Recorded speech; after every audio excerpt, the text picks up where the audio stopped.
compartir estrategias.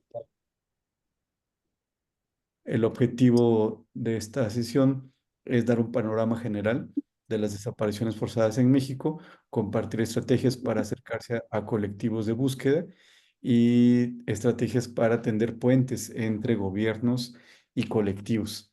Pues le damos la bienvenida a la doctora Elena Azaola, quien nos ha estado acompañando desde los orígenes del Diálogo Nacional por la Paz, siempre con mucha disposición de compartir el conocimiento y apoyar estas causas. Ella es investigadora del CIESAS. Y también le damos la bienvenida al doctor Omar Villarreal, que se suma a estos expertos que también con ese deseo de sumarse a estas causas, hoy nos comparte su conocimiento. Él es de la UAN Xochimilco. Pues bienvenidos y bienvenidas. Y aquí les dejo con Ana Paula, quien nos va a ayudar a la moderación de este foro. Gracias. Muchas gracias, Adilano. De nuevo, gracias al doctor Omar y a la doctora Elena Saola por su presencia aquí y a quienes se han sumado. Em, Como siempre, lo que vamos a tener es, primero va a hablar Elena con un panorama general. Yo la voy a presentar antes, unos 10 a 15 minutos. Inmediatamente después le cedemos la palabra al doctor Villarreal. También se los presento justo antes de su intervención. Vamos a tener gusto de oírlo a él entre 40 y 45 minutos. Acuérdense que a lo largo de todo este tiempo ustedes pueden ir poniendo sus preguntas en el chat. Durante las intervenciones no va a haber preguntas, salvo en el chat. Yo las voy a ir recogiendo. Y hacia el final de la sesión, que terminamos a las 8:30, vamos a tener unos minutos para pedirles a ambos que pues, nos contesten las respuestas que hayan planteado en el chat. Entonces, bueno, tengo el gusto siempre, un gusto presentar a Elena. Elena Saúl es antropóloga y psicoanalista y durante 40 años ha realizado diversos estudios sobre poblaciones vulnerables, desde niños de la calle y adolescentes sicarios hasta mujeres en reclusión, policías, ministerios públicos y personal penitenciario. Ha sido una aliada fundamental para el Diálogo Nacional por la Paz y con aquella modestia que la caracteriza, su semblanza son apenas unas 4 líneas, pudiendo destinar la hora y media para presentarla. Bienvenida, Elena, gracias por estar. Tengo esta mala función de cortar el tiempo, entonces cuando falten unos 3 minutitos voy a avisar y seguimos. Gracias, Elena, bienvenida. Perfecto, muchísimas gracias. Al contrario, para mí es un gusto poder estar con todos ustedes que sé que realizan un gran trabajo en los diferentes estados y pues sobre todo es un gusto para mí siempre colaborar con el Diálogo Nacional, esta iniciativa tan valiosa y que siempre estamos dándole contenido. Yo muy brevemente, porque en realidad más que nada me gustaría darle la palabra a Omar, quien tiene mucha experiencia habiendo trabajado en distintos organismos para el tema de desaparición de personas. Yo solamente quiero contextualizar muy brevemente de qué se trata el fenómeno de desaparición, solo para que tengamos una leve idea. En primer lugar, decir que este fenómeno es algo que sobre todo se ha estudiado a partir de que se dieron las desapariciones en el Cono Sur, en Argentina, en Brasil, en Uruguay, etcétera, donde hubo todas estas dictaduras militares y en aquel momento la desaparición claramente era una herramienta del Estado en contra de sus opositores y los desaparecía más que nada, y esto es algo que siempre produce la desaparición, aún en diferentes contextos, produce terror. Y eso es la manera por la que siempre, digamos, ha sido utilizada, aún en contextos distintos como el que describía de las dictaduras, pero pensemos acá en México, en el contexto de la Guerra Sucia, también se utilizó de esa manera para desaparecer a los opositores que en ese momento pertenecían a la guerrilla o a partidos de izquierda, etcétera. Eh, Fuera de ese momento, claro que En el mundo entero siempre ha habido desapariciones y las desapariciones es ante todo un fenómeno sumamente complejo porque tiene mil caras y nunca acabamos de agotarlas. Pero como aquí tenemos poco tiempo, solo podemos decir unos cuantos rasgos.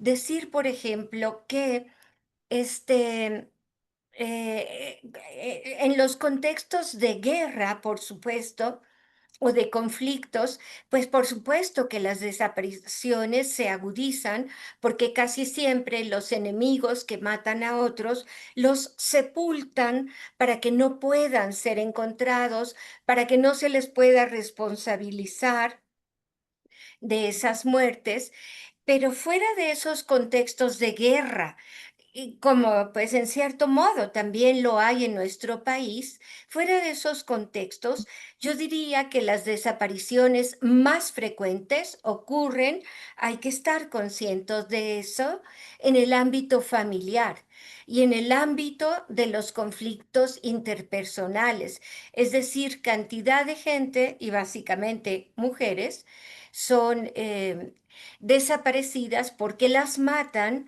y para no tener que pagar por ese delito se les entierra de manera clandestina y es así que desaparecen. Y esa es una manera de desaparecer, pero hay muchos otros conflictos familiares, pasionales, interpersonales que pueden dar origen a las desapariciones. Entonces, en México eso ha existido desde siempre. La gente ha desaparecido por esas razones, pero a partir de la guerra contra el narcotráfico, como sabemos, iniciada por el presidente Calderón en 2006 para acá, bueno, fue a partir más bien de 2009 que comenzaron a haber un montón de desapariciones, ¿no? Entonces, dentro de este periodo particular, las desapariciones, pues sí están muy ligadas a conflictos entre grupos delictivos, pero también desde el aparato del Estado. O sea, de hecho, yo sostengo, y no solo yo, la Corte Interamericana en muchos casos lo ha defendido así. Las desapariciones son siempre o casi en su totalidad crímenes de Estado. ¿Por qué?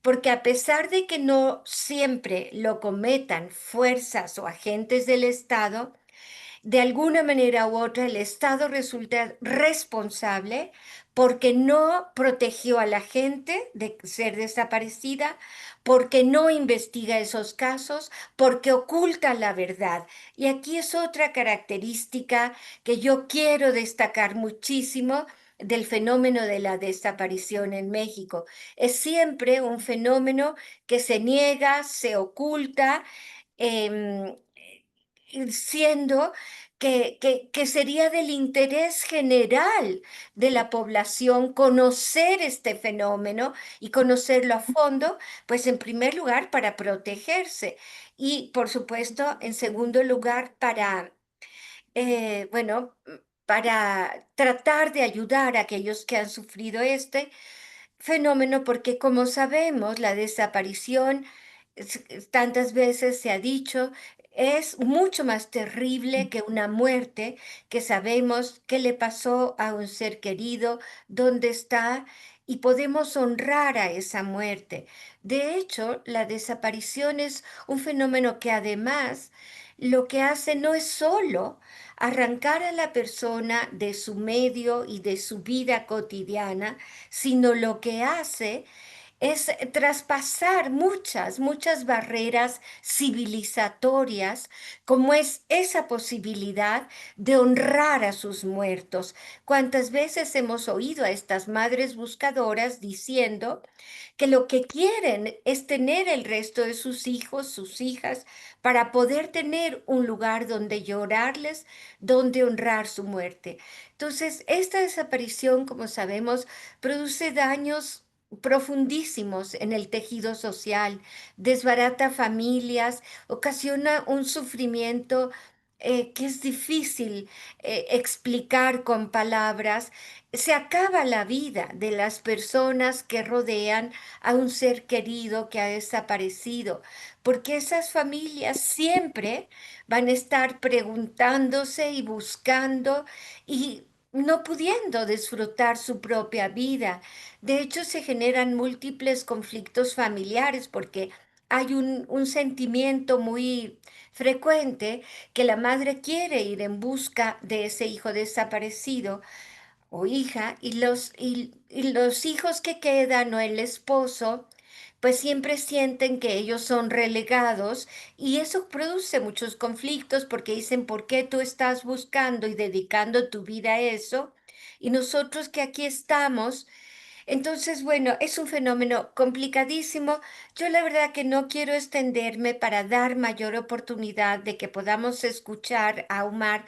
Yo solo quería brindar este contexto muy amplio, muy introductorio nada más, para darle la palabra a Omar, que es un experto en este tema, y sobre todo también para que luego tengamos la oportunidad de entablar un diálogo con todas las preguntas, las inquietudes que ustedes quieran plantear. Pues yo ahí lo dejo y muchas gracias. No, muchas gracias, gracias a ti, Elena, por este panorama y cómo las desapariciones forzadas ponen de manifiesto lo peor que somos como seres humanos, que es la violencia, pero la crueldad, la indiferencia ante el dolor ajeno, y cómo la vida se suspende. La vida se suspende para quienes se quedan con unas consecuencias brutales para el tema del tejido social, al interior de las familias, de las comunidades, y a esto cómo se suma esta indolencia, incapacidad del Estado de proteger, por un lado, como decías, y de investigar y darle seguimiento también. Gracias, gracias, Elena. Ahora tengo el gusto de presentarles al doctor Omar Villarreal y agradecerle su presencia aquí y a Elena haberlo invitado. Em, Él está vinculado a procesos de gestión, investigación, análisis y documentación en relación con violaciones graves a los derechos humanos desde el sector público gubernamental, desde organizaciones de la sociedad civil y en el ámbito académico. En los últimos 4 años ha trabajado en la implementación de diversas metodologías de búsqueda de personas desaparecidas, profundizando en la herramienta de análisis de contexto orientada a la búsqueda por patrones en diversas entidades del país, entre ellas Guanajuato, Jalisco, Veracruz, Guerrero y Ciudad de México. Bienvenido, Omar. Todo tuyo el espacio. Muchas gracias, Ana Paula, y muchas gracias, Elena, por tu invitación. Y bueno, saludo la iniciativa del diálogo, la conozco. Me encuentro hoy ante los representantes estatales, por lo que entiendo. Y bueno, quiero compartirles un poco de mi experiencia en el tema de desapariciones. Preparé una diapositiva, algunas láminas que tal vez ayuden. Agradezco mucho la introducción de Elena, porque la introducción de Elena sintetiza muy bien justo la complejidad del tema de cómo hoy podemos más o menos aprovechar el tiempo para irlo desglosando. Entonces voy a compartirles estas láminas que, que elaboré con este propósito de, no sé si pueden ya ver eh, Sí, lo vemos muy bien. ¿sí? Perfecto, pues decidí titularla, la exposición, la charla Desaparecer en México, y pensarla como una aproximación general, inicial, digámoslo así, al tema, ¿no? Pero también a las tareas de búsqueda que están hoy disponibles desde nuestra legislación, la normatividad existente en México, pero sobre todo empatizar con las afectaciones que sufren las víctimas. Y las víctimas directas e indirectas, así se conoce como víctima directa, pues a la persona desaparecida como víctimas indirectas, como ya dijo bien Elena, la desaparición afecta mucho más que a la persona que es desaparecida, afecta a la familia, un entramado social del cual se sustrae, digamos, pensemos en una red, un nodo, ¿no? Entonces es muy importante para que podamos dimensionar las afectaciones, pensarnos un poco en sociedad como red, ¿no? Somos en realidad redes sociales de afinidad, de parentesco, que estamos muy vinculadas y la sustracción de uno de nuestros miembros, pues es eso, ¿no? Reproduce un dolor muy grande que queda allí suspendido, como también dijo Ana Paula. Eh, el objetivo para mí hoy sería poder que podamos llegar a comprender la desaparición de personas, algunos de los rasgos que tiene la política pública que atiende o intenta atender el fenómeno de desaparición, y esto con el fin de que, justo, ¿no? Como lo decía ya el director ejecutivo del diálogo, tengamos la oportunidad de diseñar estrategias para acompañar mejor a las víctimas desde sus necesidades, ¿no? Y participar, si es posible, o coadyuvar como diálogo nacional o como redes de organizaciones civiles no gubernamentales, acompañar a las familias en la labor de búsqueda, ¿no? Entonces es un poco la idea de lo que persigo yo con estas láminas, con esta charla el día de hoy. Y bueno, quiero comenzar contándoles algunos conceptos. Esta parte es importante porque de ahí también se derivan muchas cuestiones que se vuelven a problemáticas. ¿A qué me refiero? Todos ahorita tenemos quizá un imaginario o podemos identificar un imaginario de las desapariciones donde quizás por justo este proceso que llamamos guerra contra el narcotráfico que venimos arrastrando ya al menos 2 décadas, ya casi 3, ha de alguna manera potenciado, ¿no? O generalizado el fenómeno, ¿no? Entonces, un imaginario dominante donde quizá la violencia, producto de las disputas de este tipo de organizaciones, genera distintas formas de victimación, de violencia, entre ellas la desaparición. Entonces, todos tenemos más o menos ese imaginario muy claro y sin embargo, cuando uno transita ya en las labores de búsqueda, cuando uno conoce casos, cuando uno empieza a intentar dar o echar luz un poquito a los casos, uno se encuentra con esto que ya Elena nos hizo el favor de clarificar, de que hay diversas formas de desaparecer, hay diversas circunstancias en las desapariciones, ¿no? La gran mayoría de ellas están asociadas también a diversas formas de violencia, no nada más la del crimen organizado. Elena nos habló de violencias en el ámbito más personal. También tenemos por ahí violencias de carácter político, por ejemplo, ¿no? Como cuando estas campañas como las que nos describe Elena en la historia de América Latina y de México también en particular, pero también tenemos otro tipo de circunstancias, ¿no? Entonces el día de hoy yo quisiera que empecemos con cómo se conceptualiza la desaparición para que entendamos esa complejidad y que de alguna manera nuestro imaginario de la persona desaparecida también se enriquezca más y nos habilita a acompañar los diversos casos. Voy a estar aquí pendiente un poco del chat también para ver si hay preguntas. Este, ahora bien, yo querría empezar diciendo que hay instrumentos o la desaparición forzada como tal se empieza a reconocer en ciertos instrumentos del derecho internacional que están aquí enlistados, ¿no? Voy a pasar un poco rápido esta parte porque, digamos, no se trata tanto como de aprender de memoria las cosas, sino más bien ir problematizando, ¿no? Y dándole utilidad a ese planteamiento de los problemas. Eh, Sí, bueno, aquí yo pongo las definiciones, ¿no? Las definiciones, voy a igual pasar rápido un poco las definiciones para que vayamos a su análisis, ¿no?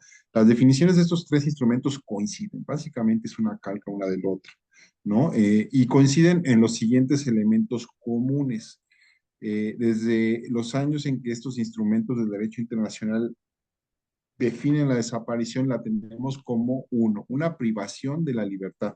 Puede derivarse de una detención, de una aprehensión, de un arresto o de un secuestro, generalmente perpetrada por agentes del Estado, de los gobiernos, ¿no? Actúan como perpetradores y pueden hacerlo de forma directa realizando estas capturas, aprehensiones, ¿no?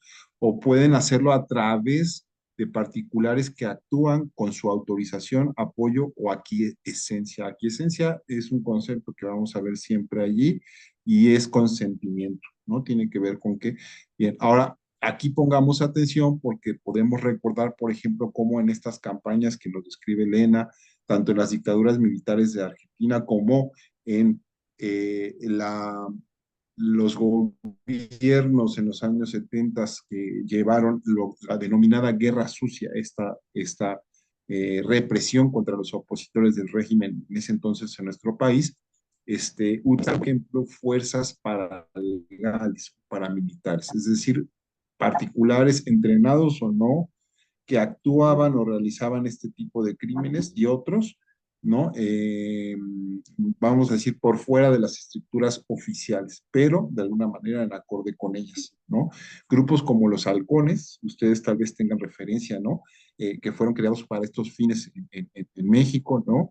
O otro tipo de formaciones paramilitares como las Brigadas Blancas que actuaron en Guerrero y en todo el país, por ejemplo, ¿no? Y que precisamente esta condición paramilitar, paralegal, les permite desarrollar acciones por fuera de la legalidad sin que se pueda, perdón, hay diferentes, sin que se pueda imputar la responsabilidad a las fuerzas oficiales, ¿no? Ese es un poco el sentido de encomendar a particulares este tipo de labores desde ese tipo de campañas represivas, ¿no? Entonces, además de estas dos condiciones, privar de la libertad, agentes agentes del Estado que actúan como perpetradores, el móvil, la intención, pues es ocultar a estas personas que son capturadas, como negándose a admitir, ¿no? En efecto, se dieron estas privaciones de la libertad y a brindar información sobre el paradero de las personas. Y en mi imaginario, por ejemplo, de las dictaduras y la guerra sucia, ahí es donde aparecen los primeros colectivos, ahí es donde tienen por primera vez en la historia de América Latina, vemos los colectivos de madres buscadoras. Desde los años 70 vemos cómo en Argentina las abuelas de la Plaza de Mayo van convergiendo en comisarías, van convergiendo en ministerios públicos. Lo mismo en México, un movimiento análogo al mismo tiempo surge en México, ¿no? Con Rosario Ibarra de Piedra, ¿no? Y otras madres de toda la acción represiva de la Guerra Sucia que van coincidiendo justo en ministerios públicos, fiscalías, ahí se van encontrando, ahí se van organizando, ahí van empezando a generar una lucha y por la búsqueda de sus familiares desaparecidos, ¿no? Eh, Precisamente por eso, porque los perpetradores tienen una intención específica de ocultar el paradero de las víctimas directas, ¿no? Y todo esto tiene la finalidad del punto 4, ¿no? Sustraer a la persona desaparecida de la protección que puede brindarle la ley. Y esto es importante porque eso es lo que lo hace esencialmente definitiva de un arresto o una aprehensión oficial, ¿no? De esa manera, la autoridad que efectúa este tipo de comportamiento de sustracción no tiene que rendir cuenta, ¿no? De estas detenciones, porque no son detenciones oficiales, porque las personas no pasan por los circuitos oficiales de estas detenciones, y esto les lleva también a los gobiernos que optaron por estas medidas represivas a crear algo que en mi trabajo hemos identificado como circuitos de desaparición y que tal vez esto les puede sonar muy parecido o tenga una resonancia con situaciones contemporáneas, porque queremos intentar decir con esto que en este tipo de práctica la desaparición se vuelve un recurso, como dijo Elena, o sea, un recurso sistemático que es usado por estas agencias estatales, fines políticos en estos casos, ¿no?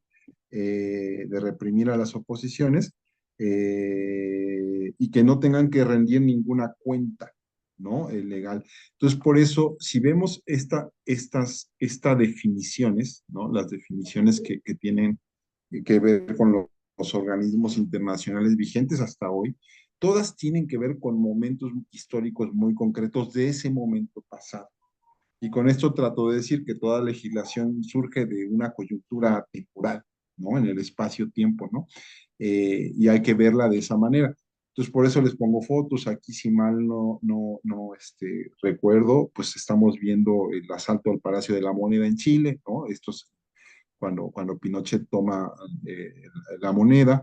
Acá estamos viendo escenas de detenciones en Tlatelolco, ¿no? En nuestro 68. Acá a la derecha, en la foto, pueden ver una foto de Marcelino Serafín Juárez, un joven de cerca de 16 años, que es detenido el día justo en que es abatido Lucio Cabañas en Guerrero, el cual hasta el día de hoy, este joven, pese a que exista esta foto que captura, digamos, como evidencia de su detención por fuerzas militares, hoy día Marcelo Serafín Juárez está desaparecido, ¿no? No se sabe dónde está, no se sabe su destino, su paradero, ¿no? Entonces, quisiera que viéramos cómo estas definiciones del derecho internacional de alguna manera emanan de un momento histórico que tiene sus propias necesidades, donde la práctica de la desaparición tiene estas características que estamos aquí enumerando, ¿no? Entonces, para que vayamos viendo qué es lo que sigue, cómo el fenómeno de la desaparición también es histórico, o sea, va evolucionando, ¿no? Va evolucionando y va mostrando distintas formas según los contextos en los que ésta se va a practicar, ¿no? Eh, Ahora bien, un ejemplo es nuestro país en las últimas décadas, ¿no? Como todos ustedes saben, eh, eh, desde la eh, declaratoria de guerra del expresidente Felipe Calderón contra el narcotráfico, se establecen por allí estrategias que llevan a una militarización del país, se le concede al ejército una enorme papel en la seguridad pública interior, ¿no? En el combate a este tipo de agrupaciones. A mí me gustaría remontarme un poco antes, o sea, también a esto, recordar un poco que en el fenómeno de la agrupación de los Zetas, ya desde el 2000, o sea, todavía un poco antes de Felipe Calderón, pues vemos que este fenómeno, o sea, que un grupo de operaciones especiales de pronto, como mercenarios, van a contratarse a una organización criminal, tiene implicaciones importantes, porque entonces desde entonces las organizaciones criminales tienen acceso a toda la formación que tiene un equipamiento de este tipo, ¿no? El uso de tecnología especializada, estrategias de orden bélico para el control de territorios, ¿no? Entonces, de alguna manera, ya un poco desde antes hay ahí un antecedente, ¿no? A que se complejice la violencia en nuestro país, ¿no? Entonces, me gustaría señalarlo como apunte nada más, ¿no? Pero bueno, esta situación que todos conocemos,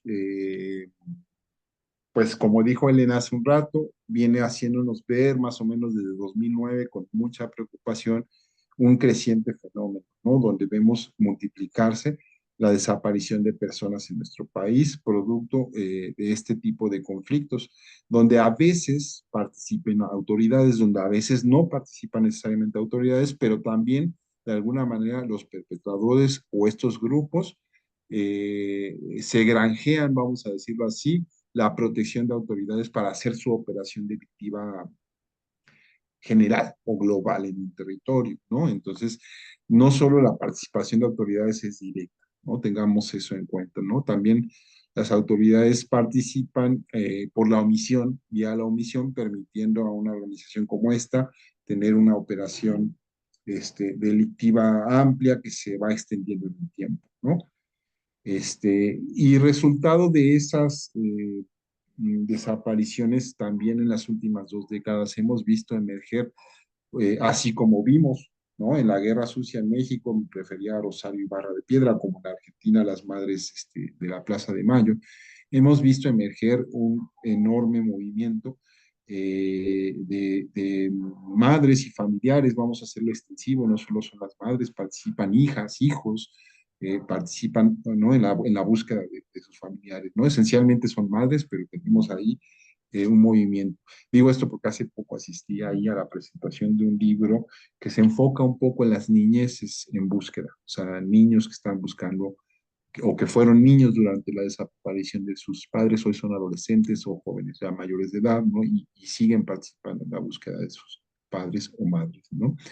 Entonces vemos emerger un movimiento que empieza a reivindicar en nuestro país el derecho de toda persona desaparecida a ser buscada, empieza a combatir también un montón, no solo con las autoridades, ¿no? Sino también con un montón de estigmas sociales, ¿no? Cuando hablamos de estigmas sociales, recordemos en esa época de Calderón, pero no estamos hoy exentos de ello, de un montón de prejuicios, ¿no? De estigmas que rodean a las personas desaparecidas, ¿no?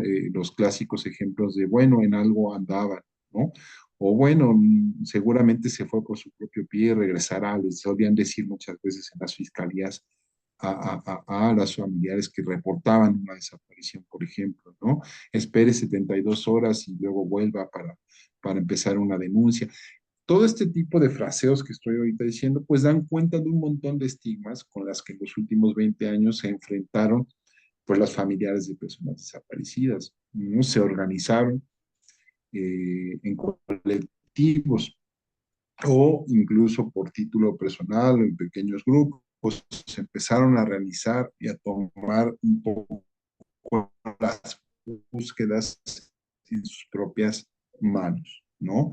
Este modelo se han desarrollado de una forma empírica, de una forma natural, vamos a decirlo así, práctica, pues también un conocimiento importante en términos de la búsqueda. Me anuncia aquí que es inestable mi conexión. Si se va, pueden decirme para que yo esté ahí. ¿Me escuchan por ahora? Sí, escuchamos muy bien. Ah, perfecto. Omar, si me Bueno, permites, sí, pudiéramos avanzar un poquito más para llegar, sí, al momento actual, a los problemas actuales, a lo que le preocupa a la gente de qué poder hacer. Vamos un poquito más rápido. Yo sé que todos estos elementos son muy importantes, pero para que lleguemos a donde queremos llegar. claro, Sí, claro. perdóname. Ujú. Sí, gracias, Elena. Voy a tratar de ser más ágil. Bien, entonces eso dio fruto a una nueva legislación en nuestro país. Es decir, la nueva legislación es en realidad un producto de la lucha del movimiento, ¿no? De familiares. Y yo sí quisiera aquí poner, para los propósitos del mismo diálogo, pues tenemos tres instrumentos legales importantes, ¿no? Una ley general que desde el 2017 pues reforma y organiza todas las labores y la política pública en torno a la desaparición en nuestro país. Es importante estudiarla, conocer cuáles son las atribuciones que tienen las instituciones, ¿no? Y dos protocolos que están orientados, uno a la búsqueda de personas y otro a la investigación en términos penales, en términos de lo que hacen los ministerios públicos y las fiscalías, ¿no? Y ahorita vamos a ver por qué ese desdoblamiento, ¿no? Entonces, bien, eso es en el ámbito nacional. Entonces, en el ámbito nacional ahora tenemos, y la ley lo define así, dos, digamos, como definiciones, ¿no? O sea, por un lado tenemos la definición de una persona desaparecida, es la persona cuyo paradero se desconoce, y se presuma a partir de cualquier indicio que su ausencia se relaciona con la comisión de un delito. ¿Ok? Si se dan cuenta, esta definición ya es distinta de la del entramado que vimos primero, ¿no? Del derecho internacional. Y ahorita vamos a explicar cómo, por qué. Entonces, aquí tenemos esta parte y tenemos también una definición de persona no localizada. Yo creo que estas definiciones o esta diferenciación no debería de existir en nuestra ley, pero bueno, es la persona que se conoce su ubicación y su ausencia no se relaciona o se tienen indicios de que no está relacionada con la probable comisión de un delito. Esto es importante establecerlo. O sea, cuando nos tomamos la primera definición, la de persona desaparecida, eh, tendríamos que pensar primero para entenderla un poco mejor, enfocarla mejor, cuáles son las posibles, no, perdón, la de no localización, una persona no localizada, cuáles son las posibles circunstancias de que una persona no sea localizable para sus seres queridos, ¿no? Que no sean necesariamente asociadas a la comisión de un delito. Pues tenemos muchas, ¿no? O sea, tenemos desde eventos extraordinarios como terremotos, huracanes, el huracán Otis, por ejemplo, ¿no?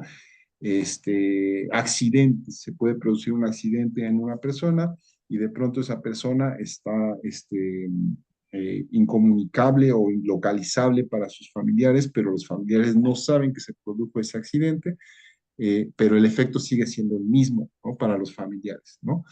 Una incomunicación prolongada de la persona con sus familiares, incluso siendo esta voluntaria, o podría haber también algo que es muy común en las grandes ciudades, extravío por falta de orientación. Personas que tienen algún problema en términos cognitivos, en términos de no conocer su identidad, por ejemplo, y que están de pronto, se pierden, se extravían, no pueden volver, ¿no? Con sus familiares, no pueden volver al lugar donde residen, ¿no?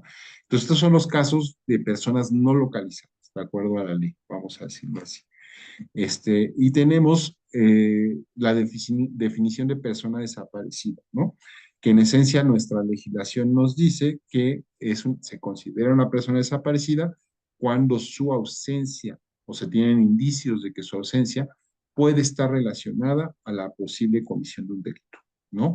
Y pues, ¿a qué delitos podría estar asociada esta ausencia? Pues a que esa persona no fue asesinada, en caso de que sea hombre un homicidio, en caso de que sea mujer un feminicidio, a que fue víctima de un secuestro, a que fue sustraída con fines de trata o tráfico de personas, o como recientemente vimos en el caso del rancho Izaguirre en Jalisco, a que fue sustraída con fines a reclutamiento forzado, por ejemplo, ¿no? Estos son los posibles delitos que de alguna manera están asociados a una desaparición, ¿ok? Pero no debemos olvidar también que hay delitos asociados a la desaparición, pero en sí mismo la desaparición es un delito. O sea, la desaparición tiene la cualidad de ser en sí misma, independientemente de los otros delitos con que está asociada, de ser un delito.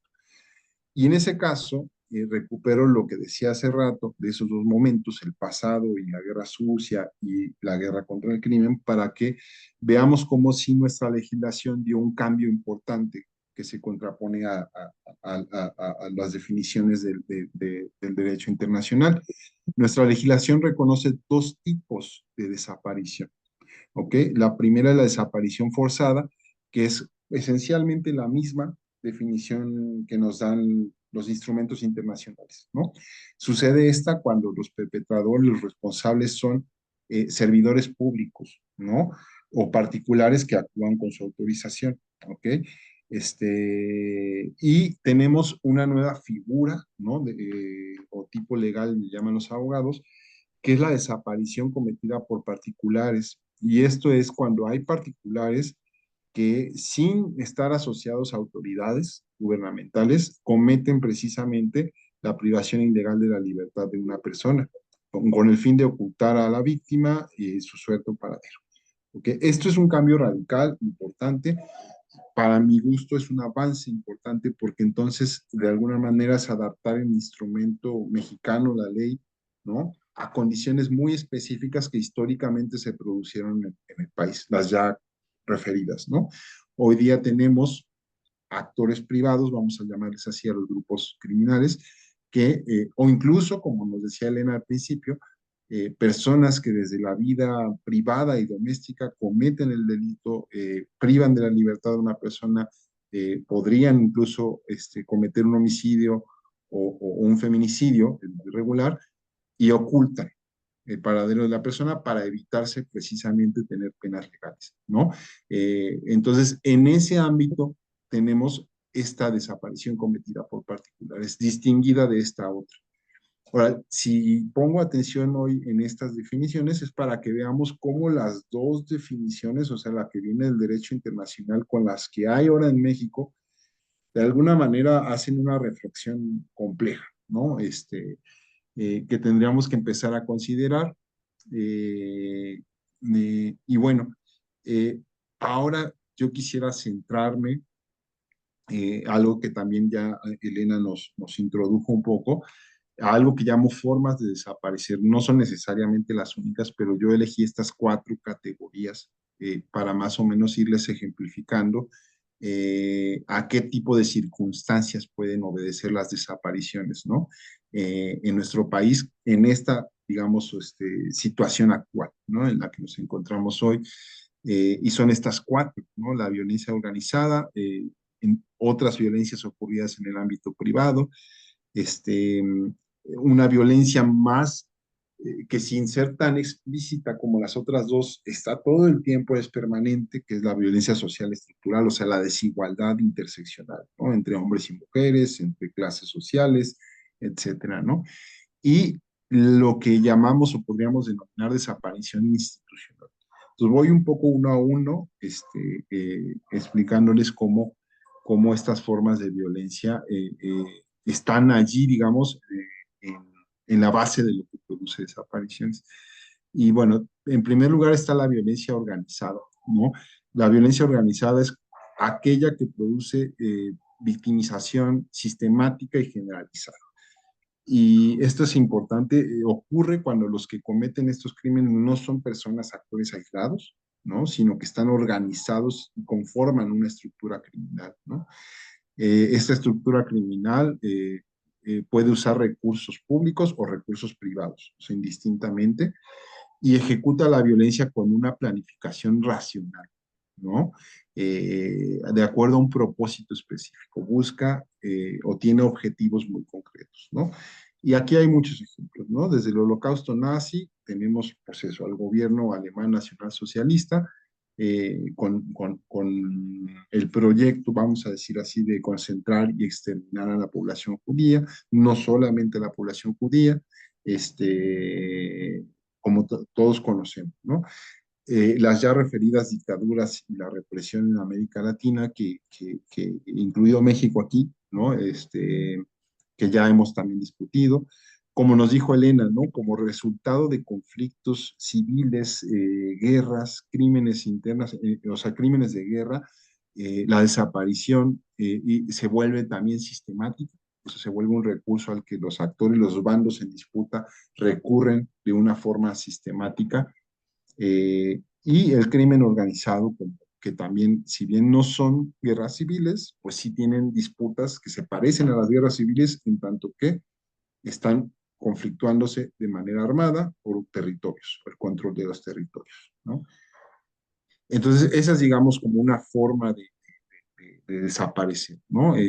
La que se deriva de acciones de violencia organizada, que se vuelve sistemática y cuando es impune, pues se vuelve generalizada en el sentido de que impacta a más personas cada vez. Otra forma, pues es, como hemos dicho también, la violencia o las violencias, vamos a ponerlas en plural, que ocurren en el ámbito privado, donde la muestra más clara es la desaparición de mujeres que está vinculada a la violencia feminicida, ¿no? Elena también nos contó, o sea, es cuando el perpetrador, el feminicida, para evitarse tener que enfrentar la cárcel, oculta el cuerpo de la víctima, ¿no? Esto es un caso que debemos repetirse, ¿no? Aquí no hay una forma sistemática en tanto que sea una organización, pero es también estructural. ¿Por qué? Porque se deriva de las desigualdades entre hombres y mujeres y la violencia de género, ¿no? Sin embargo, pues son los casos que ocurren en el ámbito doméstico. No solo es el único, ¿no? Vamos a suponer que hay un conflicto familiar por las propiedades o terrenos, por decirlo así, ¿no? Y ocurre una muerte y el victimario, pues, hace lo mismo con su compadre, ¿no? Lo oculta su cuerpo, ¿no?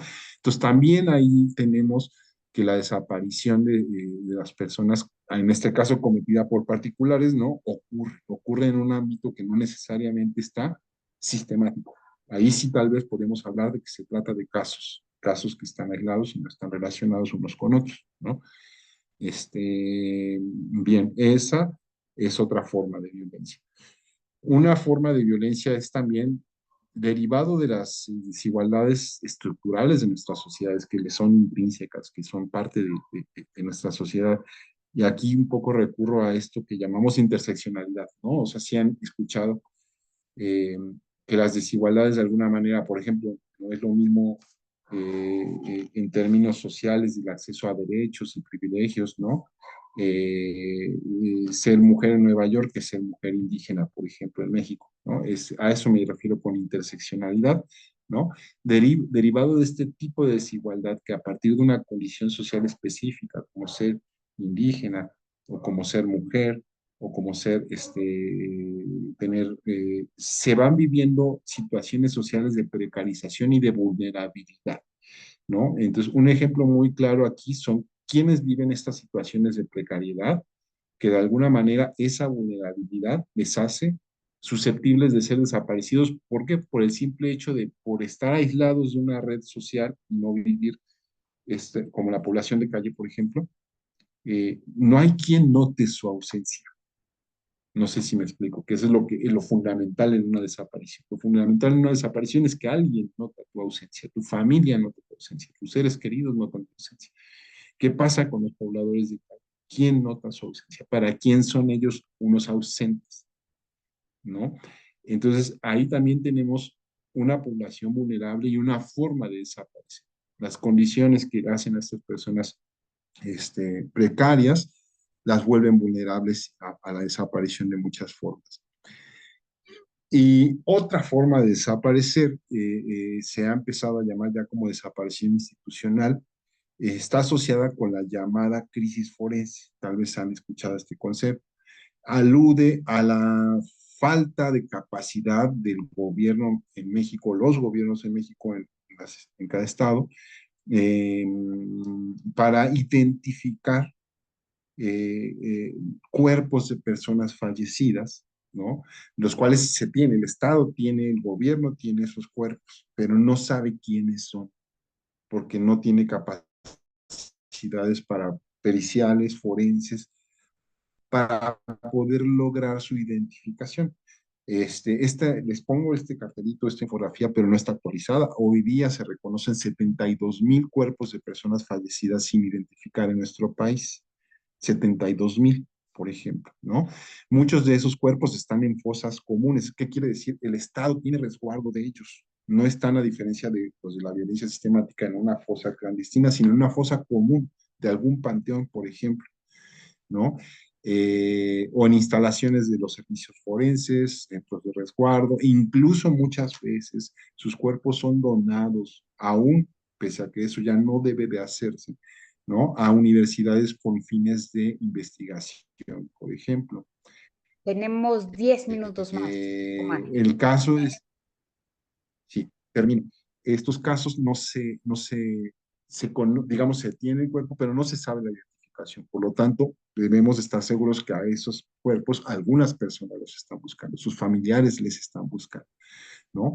Y les quiero hablar de un caso muy brevemente, que es el caso de Braulio Basilio Caballero, un adolescente de aproximadamente 13 años, alrededor, ahorita no recuerdo las fechas exactas, pero en 2016 él venía en la Ciudad de México de la escuela, llega, de lo que sus familiares han hablado, llega con su mamá que tenía un puesto de quesadillas cerca de Pantitlán, ¿no? Y le dice, voy a hacer la tarea, iba a comprar algo a la papelería, sale, se desprende de ese nicho allí en que trabaja su mamá.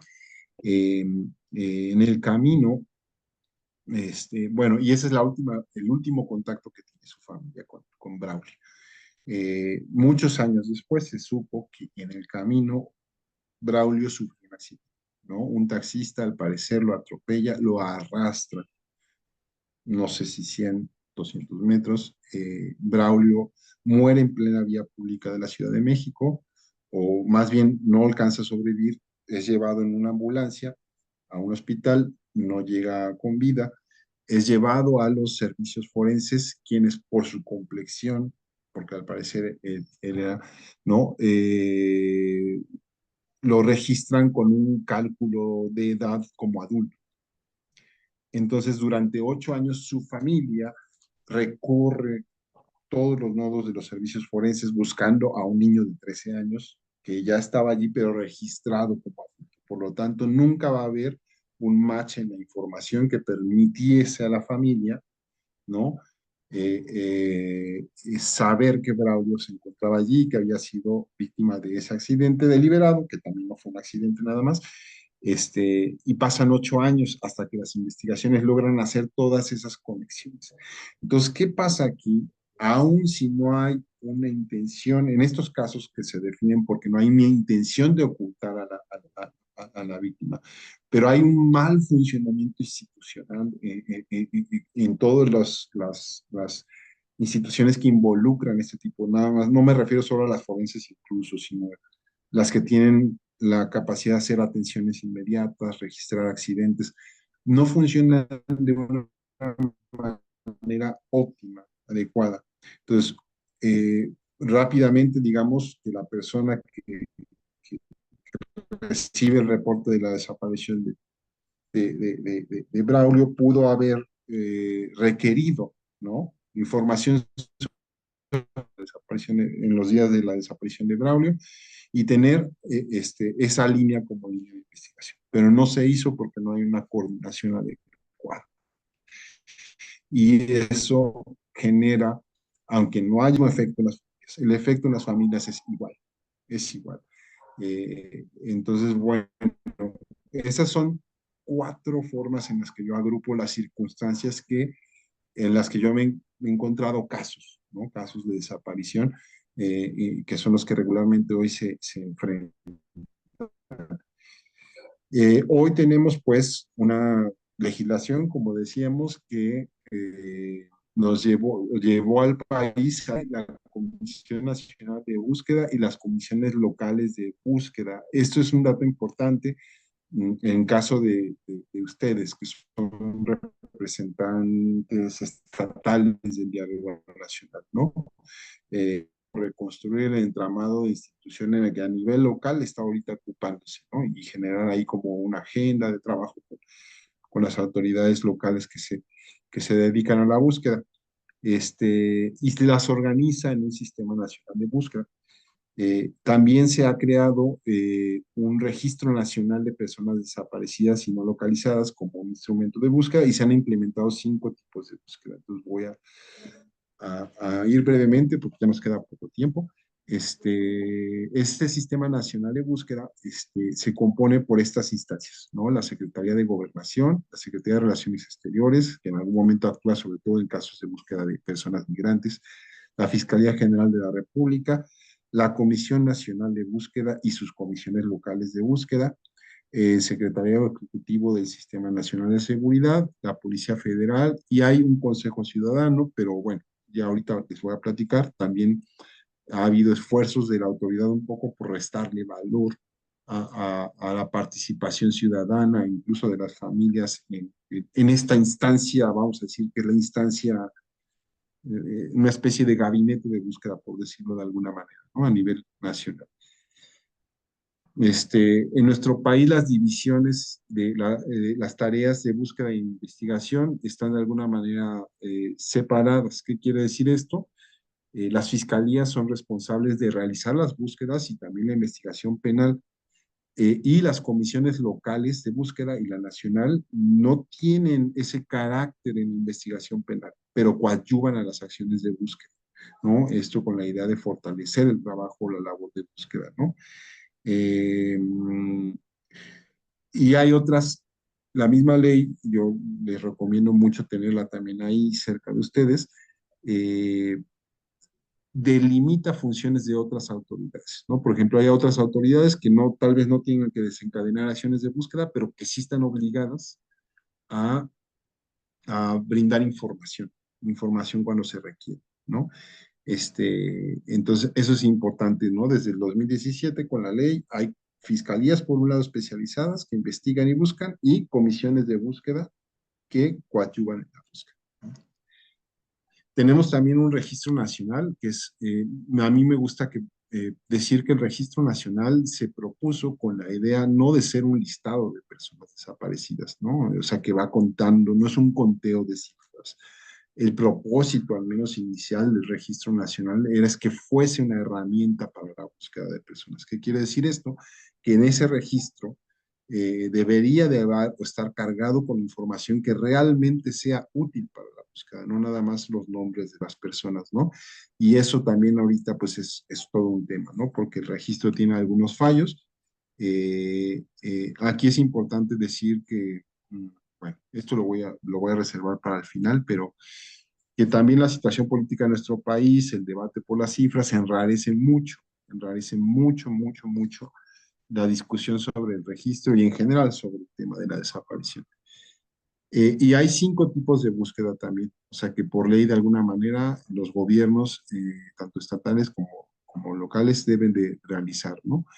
La búsqueda inmediata está dirigida a realizar las acciones necesarias de manera inmediata para esclarecer dónde está la persona, ¿no? Con la que se ha perdido contacto de forma reciente. Ante un reporte de desaparición, tiene que haber acciones, se tienen que detonar acciones tanto de gabinete como de campo, ¿no?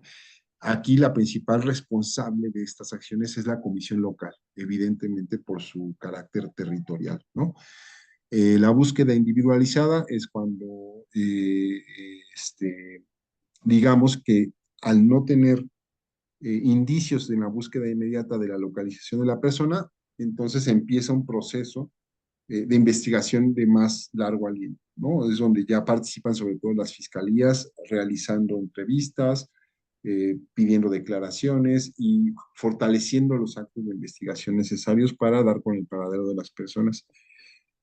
La búsqueda por patrones, esta tiene que ver con los casos de violencia organizada, a la que les decía. Cuando los perpetradores están organizados, debemos presumir que sus víctimas son varias, no son casos aislados, sino que todas ellas de alguna manera están englobadas por una misma operación delictiva, ¿no? Como las de un cártel o como las de un gobierno, por ejemplo, que desaparece a sus opositores, ¿no? Hay otro tipo de búsqueda que es la búsqueda generalizada y allí tiene que ver mucho con buscar a partir de los escenarios de búsqueda.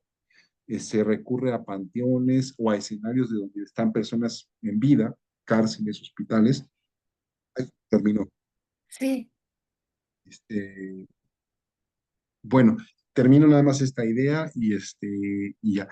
Y, y se hacen, ¿cómo se dice? Confrontas con los registros para saber quiénes están allí que a la vez están siendo buscados por su familia. O sea, se confronta el Registro Nacional de Personas Desaparecidas con, vamos a poner un ejemplo, una base de datos que contiene a todas las personas que están en la fosa común del Panteón Civil de Dolores. Y a los positivos se da un seguimiento puntual para establecer y verificar que en efecto sí sean esas personas y se pueda ya avanzar hacia una identificación positiva, ¿no? Y la búsqueda de familia, que es cuando tenemos a una persona que no sabe su identidad o que un menor, por ejemplo, y independientemente de que esté reportado como desaparecido, necesitamos buscar a su familia porque posiblemente esté siendo buscado, ¿no? Entonces, bueno, esas serían para mí, y con esto terminaría, hay evidentemente afectaciones que sufren los familiares de personas desaparecidas. Muchas de ellas son de orden en la salud, otras son socioeconómicas por las deudas que pueden generar, incluso por las labores de búsqueda que desarrollan. Otras que son muy importantes son las del estigma, ¿no? Y finalmente, pues yo resumiría, y ya para terminar, en estas 4 acciones, las posibles estrategias para acompañar a familiares, ¿no? Desde el nivel local en el que ustedes trabajan en el diálogo, ¿no? En primer lugar, conocer, ¿no? Más del fenómeno, desprejuiciarnos acerca de él, conocer la política pública vigente porque es la que obliga a una autoridad, tanto local como nacional, y a partir de ahí nosotros podemos saber justo qué pedir o qué es necesario que ellos hagan, ¿no? Generar espacios de escucha, ¿no? Creo que el diálogo podría justo también multiplicar ese tipo de acción. Para mí estas 3 son más bien atravesados por un eje, ¿no? A partir del conocimiento y la escucha, evidentemente, pues respaldar a los familiares en su organización, ¿no? Para reivindicar sus demandas. Y algo que hoy me parece muy importante y tiene que ver con ese ambiente raro de la política que hace rato les mencionaba, tal vez en las preguntas lo discutamos más, pero sí tenemos que hacer comunicaciones públicas efectivas que desestigmaticen a las familias buscadoras, o sea, que contribuyan un poquito, porque hoy día no solo se le suma ya el estigma de los que mencioné, como en algo andaban, etcétera, sino, le hacen el juego a la derecha, por ejemplo, ¿no? Los colectivos, al pedirle a un gobierno que es de izquierda, le están haciendo el juego a su posición, ¿no? Entonces también eso es una posibilidad grave de que se les empiece a estigmatizar, de que la política de alguna manera también eh, Quizás ahora dar paso al diálogo, si es que terminaste, Omar, porque sería importante escuchar las preguntas, ¿no? sí, para mí ya terminaría con esto. Perdón. Perfecto, Omar. Gracias por tu participación. Porque nos quedamos con varias cosas. Por una parte, este derecho a buscar y a ser buscados. Lo que dice es que el estigma ya no solo es a la persona que desaparece, sino a quien busca también.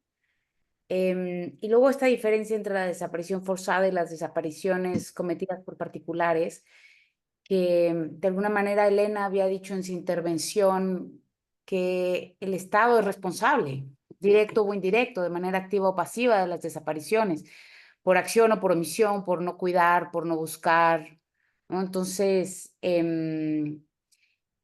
quizás a mí me gustaría, y hay otras preguntas, voy así yo un par. Voy a también poner a Elena en el spotlight para que pueda ayudar con las respuestas, que también hay, aquí la voy a poner a los dos. Y mis preguntas serían, si concedemos que el Estado es directa o indirectamente responsable de las desapariciones y de la falta de búsqueda, ¿por dónde se podrían tender puentes entre colectivos y gobiernos municipales, estatales y federal?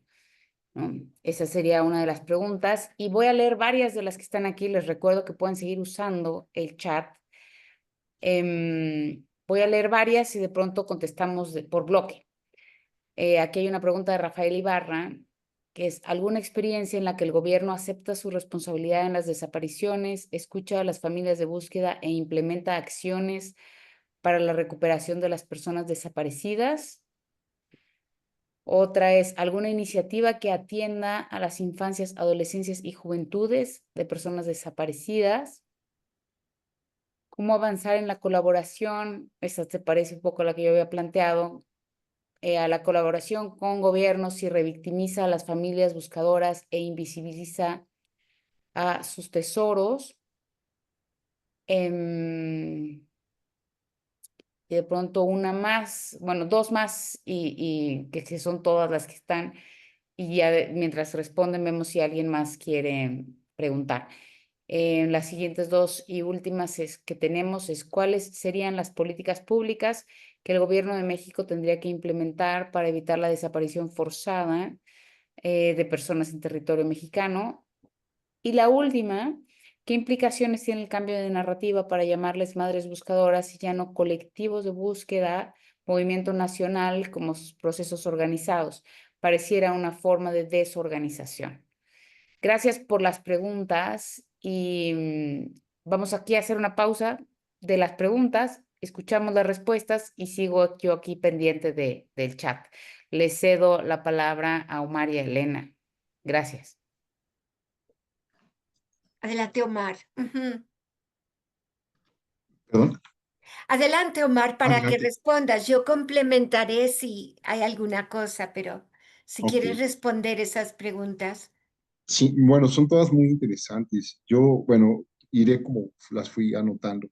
La pregunta si el Estado es responsable, evidentemente sí. O sea, pero ojo, una cosa es responsable, otra cosa es culpable, ¿no? Es decir, en términos de lo que sería decir que el Estado es culpable, vamos a decir, todas las desapariciones, pues sería como una afirmación desbocada, en el sentido de que, pues siempre va a haber intenciones criminales de particulares, ¿me explico? Y el Estado es responsable, por un lado, de brindar, como dice Elena, condiciones de seguridad a todos y a todas cuando se han cometido ya estas situaciones, de investigar. Y en ese sentido, el Estado es responsable, no puede eludir responsabilidades importantes.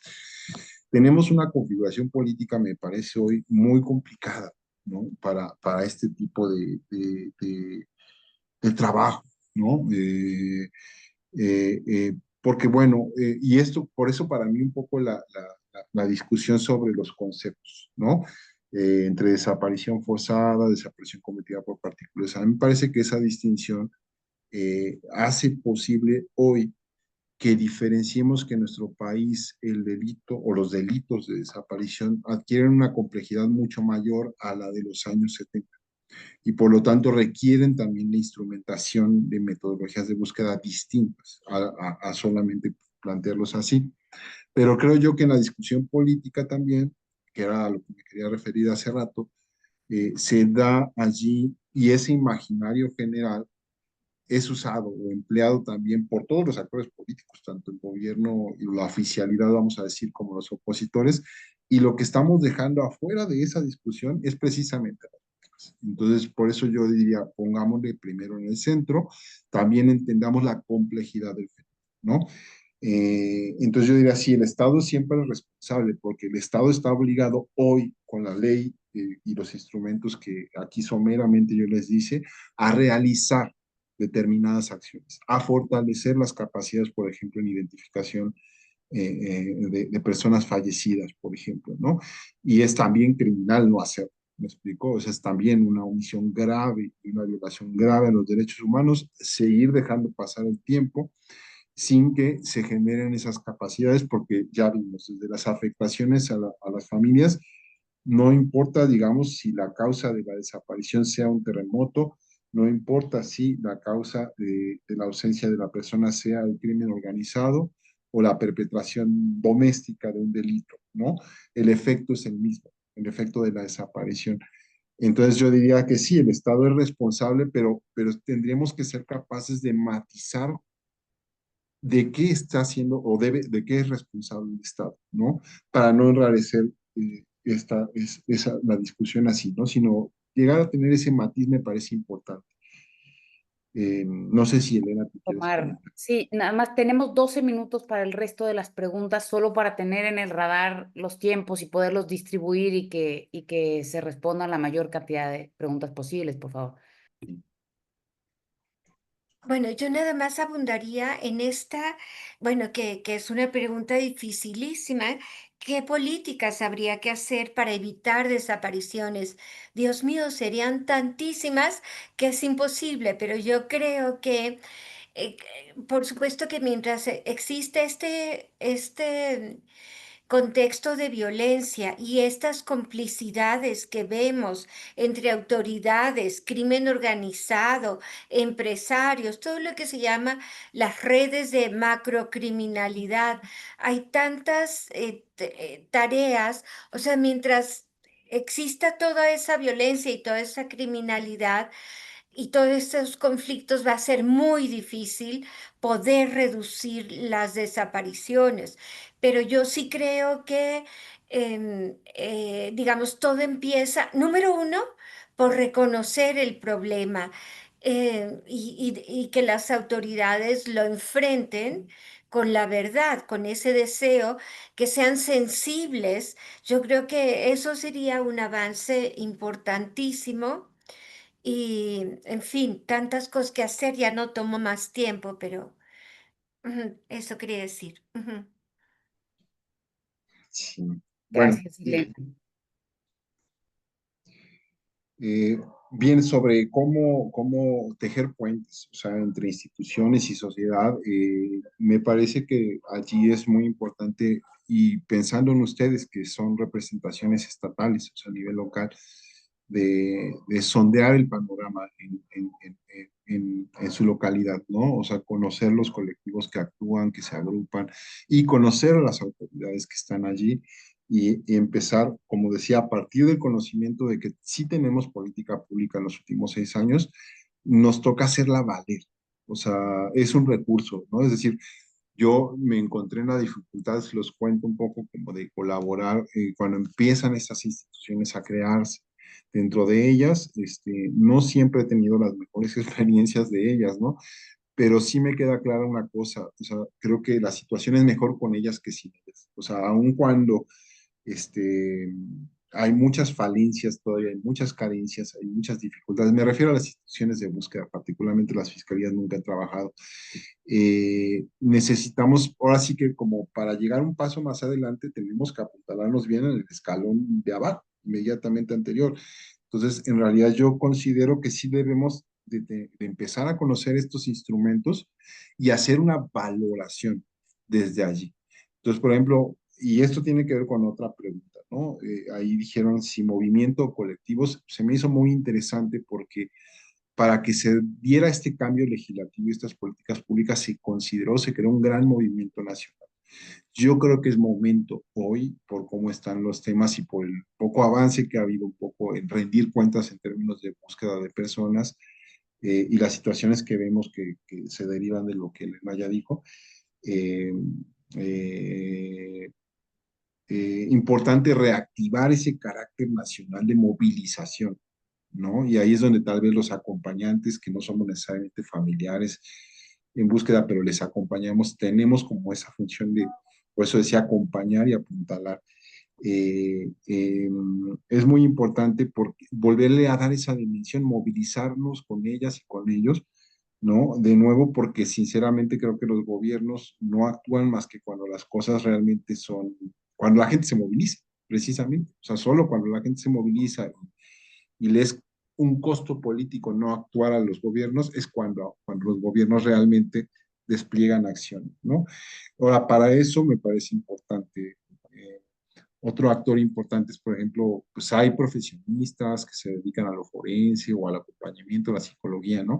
Empezar a articular redes sociales que justo desde el diálogo nacional pudieran apoyar a los colectivos en sus necesidades, ¿no? Sus necesidades de acompañamiento psicosocial, sus necesidades de representación jurídica, incluso necesidades de acompañamientos solidarios en las búsquedas en términos forenses, ¿no? O sea, personas que están, pues yo he conocido muchas personas en este camino formadas en antropología forense, física, en análisis de contexto, que sin trabajar desde el gobierno estamos muy dispuestos y dispuestas, ¿no?, a encontrar esquemas de acompañamiento desde la sociedad civil no gubernamental, por ejemplo, a los colectivos, ¿no?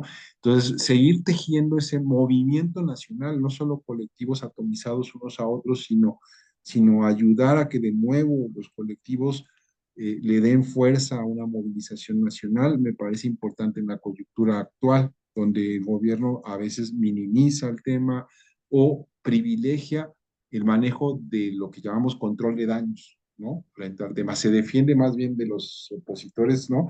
Y no pone en el centro, insisto, las familias. Eso es lo que a mí me parece lesivo, que el ambiente político desplaza a las familias fuera de la discusión, las deja fuera y los actores políticos nomás están dando con el tema. Bien, eso. Sí hay experiencias en las que los gobiernos han aceptado responsabilidad. Una de ellas fue la de Braulio. Son siempre tardías y en realidad no ayudan ya. O sea, como dicen, tapa, no me acuerdo del dicho ahorita, pero ahogado en niño se tapa el pozo, ¿no? Un poco es el dicho, ¿no? Generalmente nuestra autoridad, los gobiernos son así. Iniciativas relacionadas con niños, niñas y adolescentes, hay un protocolo especial que de alguna manera define, ¿no? Define otro de los avances de nuestra legislación que yo recomiendo. Ojo, cuando digo que nuestra legislación es avanzada, no estoy diciendo que se aplica tal cual, ¿no? Hay que evaluar un poco cómo se está implementando, pero nuestra legislación como está escrita es un buen instrumento, es lo que trato de decir. Y lo que nos dedicamos a ello, deberíamos un poco conocerlo y mejorarlo desde lo que está. Entonces, algo bueno que también tiene nuestra legislación es que reconoce que hay diversas formas de desaparecer y muchas tienen que ver con el perfil de la víctima.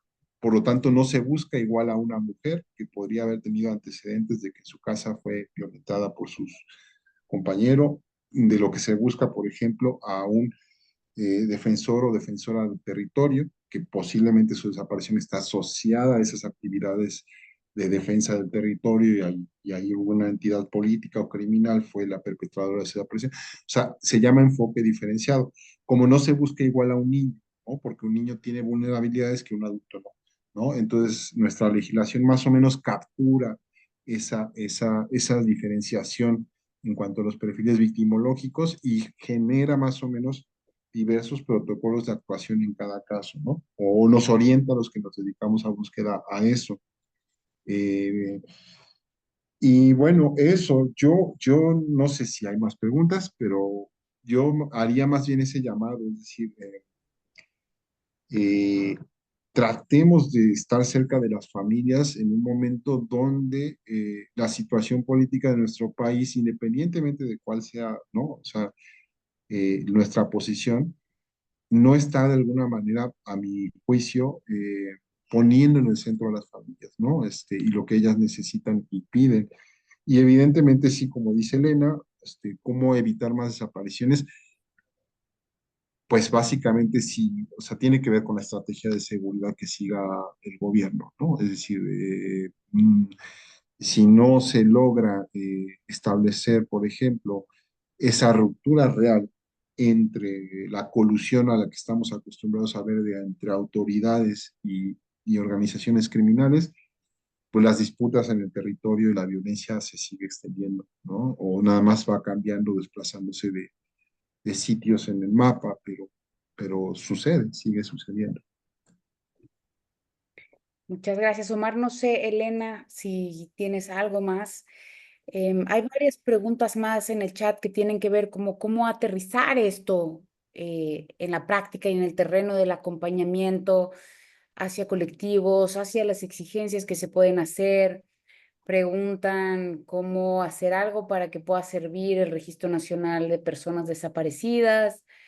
Em, Mencionan que haría falta un análisis puntual de la última parte de la intervención y ver lo que está pasando en los distintos tipos de violencias y de búsquedas.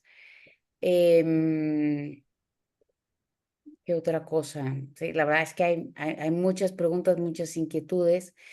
Preguntar si se ha detectado que la desaparición en cualquiera de sus formas ha generado desplazamiento o migración en México. Y bueno, tenemos como 4 minutos para todo esto, pero no sé si, o sea, yo creo que es un tema inagotable y es un tema que atraviesa todo el territorio nacional y que toma cada vez un carácter más apremiante.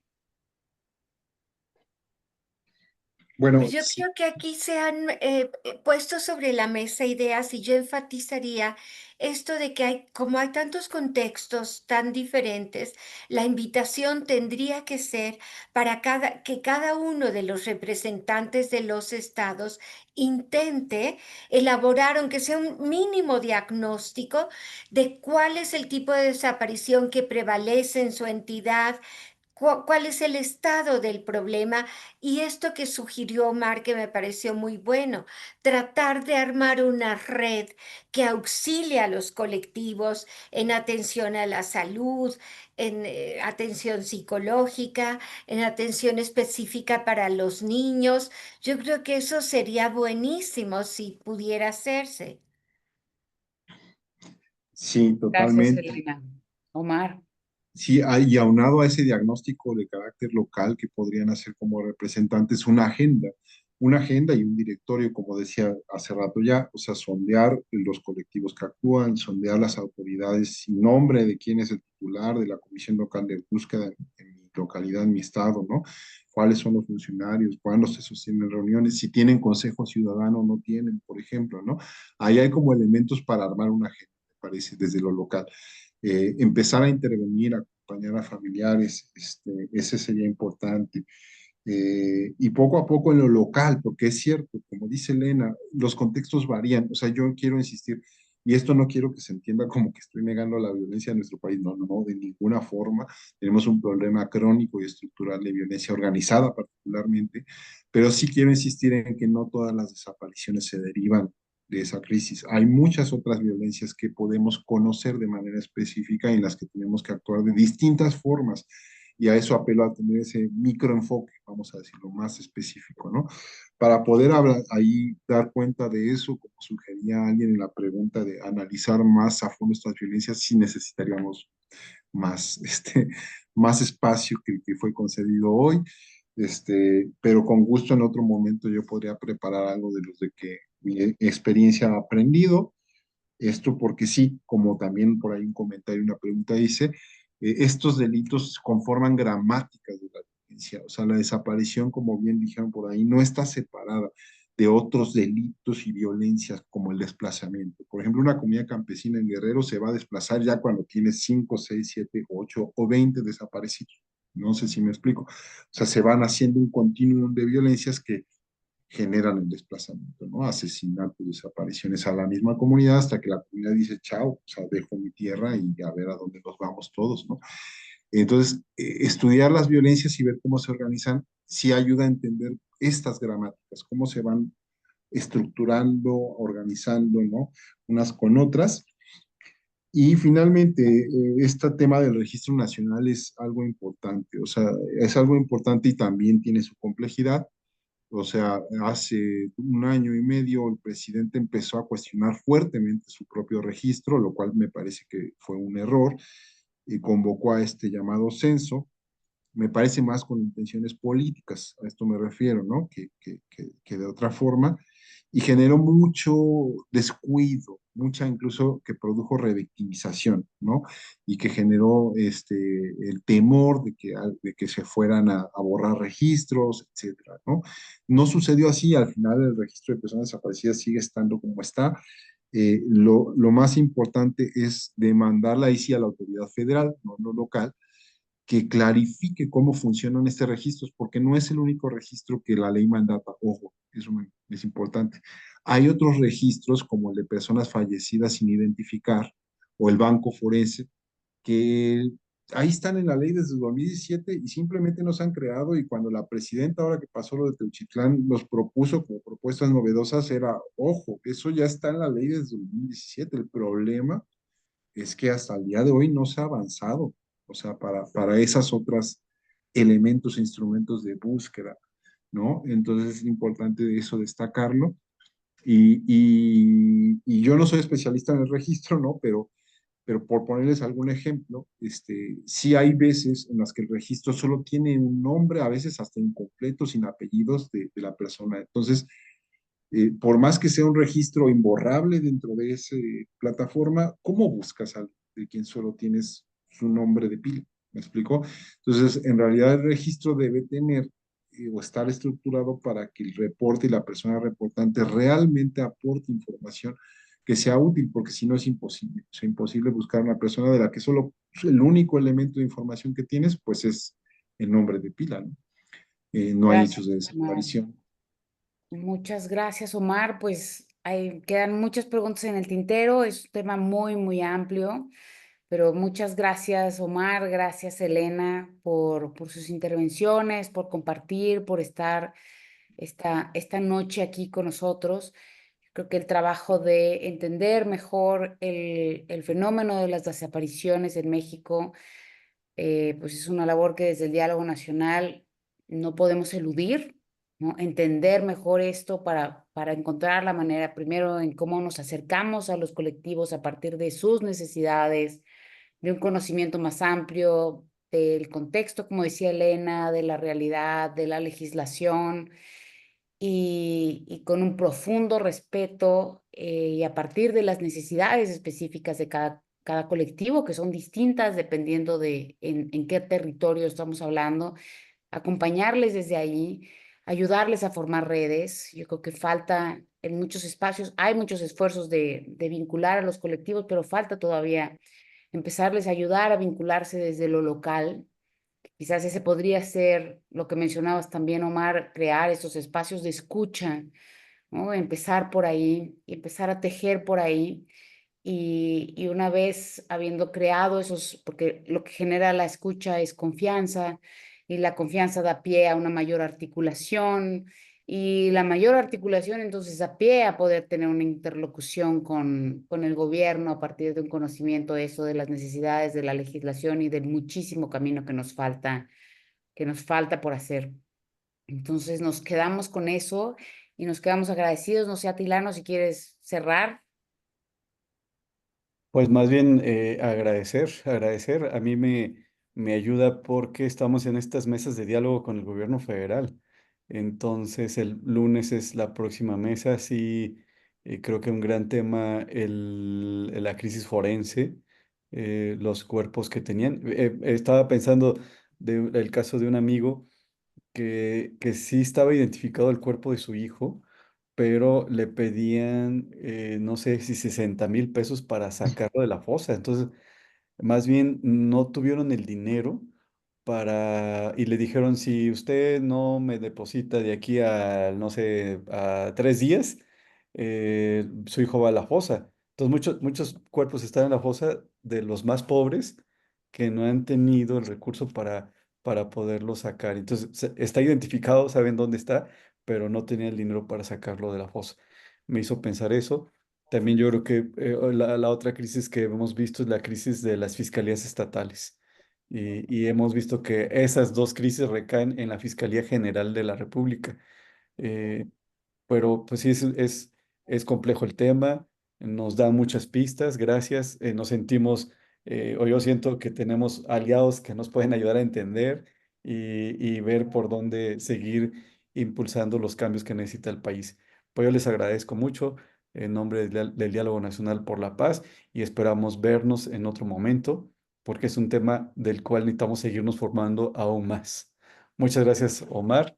Y muchas gracias, Elena. Gracias por sentirnos cercanos al Diálogo Nacional por la Paz. Gracias Gracias. a todos. Muchas gracias y buenas noches, que descansen. Gracias. Igualmente. Gracias. Muchas gracias.